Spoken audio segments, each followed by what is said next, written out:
수질 오염에 대해서 들어가 보도록 하겠는데요. 수질 오염 원을 보시게 되면 물이 오염되는데 그 오염원은 생활하수라든지 그다음에 농축산 폐수라든지 그다음에 산업 폐수 이런 것들을 들 수가 있는데 이 중에서 제일 큰 게 누굴 것 같아요? 가정 하수입니다. 생활 하수가 제일 큰 비중을 차지하게 되는데 그래서 이 오염 물질의 종류는요.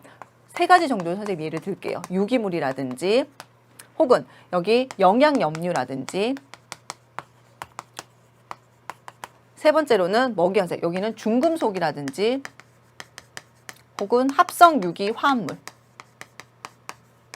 이렇게 선생님이 3가지로 나눠 봐드리도록 하겠습니다.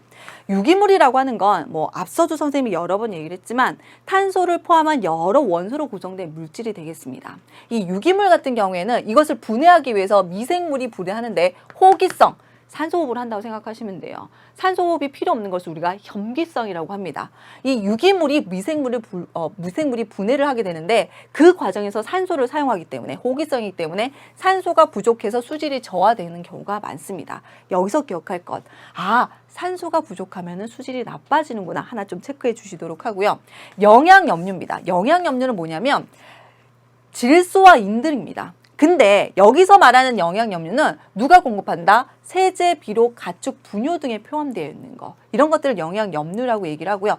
이게 자연적으로 있어야 되는 것보다 더 과해지는 겁니다. 세제, 비료, 분뇨 이런 것 때문에. 이런 현상을 뭐라고 하냐면 영양염류가 너무 많다 그래서 부영양화다 이렇게 얘기해요.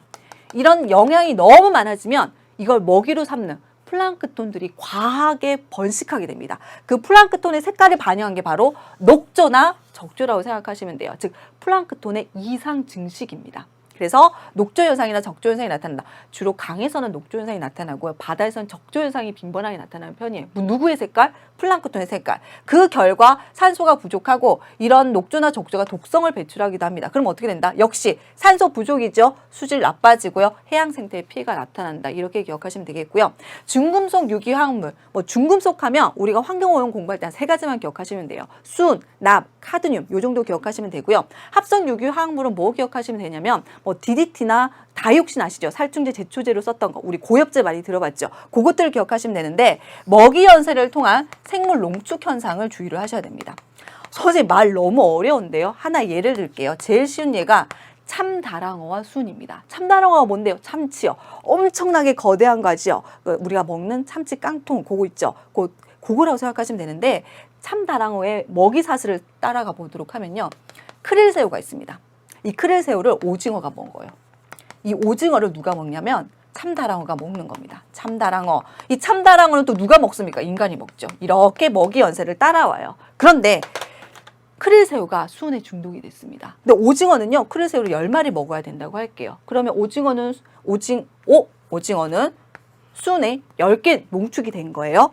참다랑어는요. 오징어를 또 10마리 먹어야 돼요. 그러면 크릴에 10개, 오징어 10마리당 각각 10개니까 몇 배? 100개의 순을 가지고 있는 거죠. 이거 고스란히 누구에게? 인간에게 전달이 되는 겁니다. 즉 최상위 포식자에게 가장 큰 농도로 피해를 주는 게 바로 먹이 연쇄를 통한 생물 농축 현상이고요. 그래서 임산부들은 참다랑어, 참치 못 먹게 합니다. 아시겠죠? 이게 제일 큰 게 중금속과 유기화합물. 몸에서 분리배출되지를 않습니다. 그래서 이런 것들이 대표적인 수질 오염 물질이다 정리해 두시면 되겠고요. 그 다음에 물 그냥 봤을 때는 맑아 보여요. 하지만 실제로 조사하니까 깨끗하지가 않아. 구체적으로 수질 오염에 대한 지표를 알려주는 수질 오염 지표 한번 살펴보도록 하겠습니다. 자, 수질 오염의 지표는요. 굉장히 여러 개가 있습니다. 그런데 여기 나와 있는 BOD와 DO만 아셔도 충분해요. 우리 교재에 보시게 되면 COD가 나와 있고요. 그 다음에 생물지표 혹은 지표 생물이라고도 얘기합니다. 이런 것들까지 추가적으로 나와 있는데 선생님이 이미 얘기했습니다. 오염 지표는 굉장히 많아요. 우리 교재에 나와 있는 이것들보다 더 많아요. 하지만 우리는 요거 2개는 반드시 기억할 것.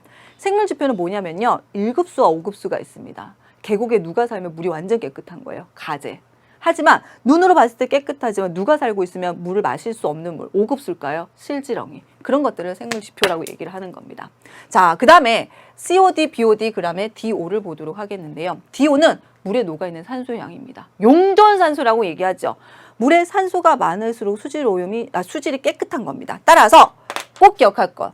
DO 수치가 클수록 어떠하다? 수질이 좋다는 거. 수질이 좋음. 이걸 꼭 기억해 두셔야 돼요. 그 다음에 BOD와 COD는요. 같은 겁니다. 유기물이 들어왔을 때 유기물을 분해하는 데 필요한 산소의 양이에요. 근데 주체가 누구냐? C냐? B냐? 케미컬이냐? 바이오케미컬이냐? 이 차이입니다. 따라서 주의하실 거, 유기물을 분해하는 데 필요한 산소이기 때문에 둘 다 수치가 어떨수록 높을수록 수질이 나빠요. 수질이 나쁨. 근데 우리는 누구만? 바이오케미컬. 다시 말해서 물속에 있는 미생물이 유기물을 분해하는 데 필요한 산소, BOD에 포커스를 두고 공부를 하겠다 이 말입니다. 아시겠죠? 제일 중요한 겁니다. BOD는 높을수록 수질이 나쁘고요. DO는 높을수록 수질이 좋다는 거. 두 지표가 처음 제일 중요한 포커스고요. 교재 문제 보시게 되면 다 이 두 개로 가지고 해석하고 있습니다. 자, 그럼 이걸 어떻게 접근하시냐? 강문의 흐른 거리입니다. 그런데 지금 가만히 보니까 A 시점에서 BOD가 확 증가를 했어요. BOD가 뭐라고요? 유기물을 분해하는 데 필요한 산소량이 증가했다고요. 그럼 뭐라고 판단할 수 있을까? 오케이. A에서 유기물이 유입된 겁니다. 유기물이 유입됐다라고 판단해 줄 수가 있어요. 또 하나 판단할 거. 유기물이 유입이 된다면 BOD 수치는 증가하고 또 산소량은 용존 산소량, DO 값은 어떻게 된다? 감소하는구나. 두 개 동시에 파악해 주셔야 됩니다. 그런데 계속해서 증가하거나 감소하는 게 아니에요. 어느 시점을 지나고 보니까 여기 시점 볼까요? DO 값이 처음 DO 값과 동일하고요. BOD 값이 처음 BOD 값과 동일하네요. 왜 그럴까요? 그렇죠. DO 값이 증가했고 BOD 값이 감소했습니다. 어떤 건가요? 수질이 좋아진 겁니다. 왜 그렇습니까? 바로 자정작용이라고 얘기하는 거죠. 자, 스스로 깨끗해지는 물의 작용을 자정작용이라고 한다. 그래서 이때 깨끗하다 함은 DO 값과 BOD 값이 원래 값을 회복했다고 보시면 됩니다. 즉 산소는 증가하고 BOD 값은 감소해서 수질이 개선되었다. 이런 걸 뭐라고 한다? 자정작용이라고 한다. 이걸 파악해 주셔야 되는 겁니다. 됐죠? 그래서 이걸 가지고 문제를 굉장히 많이 언급하고 다양하게 풀 수가 있기 때문에 BOD와 DO 구별을 할 거. 바이오케미컬 유기물을 분해하는 데 필요한 산소, 물에 녹아있는 산소 값 기억해 두시면 되겠습니다.